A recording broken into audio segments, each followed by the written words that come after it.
जय श्रीराम. सकाळी मोठीशी good morning नाही राम ना नाव लिहावं. अहो आपला शेरा सकाळी मोठी गॅस आणि आता मोटर चालू करायला देणार आणतील.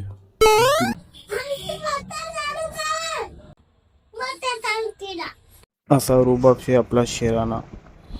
भाऊ आई पुढे काम यावं सकाळी माझा आज कशी लिहावाना. तुमले तर माहिती घेतलं गरम व्हायला गेले आता उंडा सुरू होई गया ते कूलर काढले तो धुवायरा ना पण मग मम्मीने अजून ते वेगळेच काढी ठेवले ते माले आता सगळं पसारावर नाही कोट्या भर नाहीत नाही दे का आपली कोटी मग धान्य टाकायला ना याला म्हणतात आपण गहू टाकायला टेकले कसं टाकायला कसं टाकणं पडस त्यातही फुल भरी यायला कोटी आता यानं झाकण लावतो आपण नाही टॅक रे भाऊ असं झाकण लावणं.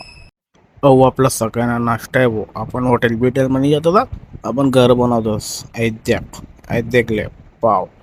या पाव आहे त्याचे कटिंग होईन असे नाश्ता करा मग टाइम हो गया आपलं बोलताच आता चला निघत कामावर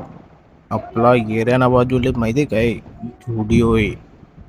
होते का साईटवर पोचताच बरोबर काम सुरू चालू कर जाणे भाऊ दरवाजा खोली ठेवले आम्ही बॉक्स चौकटनं काम चालू आहे.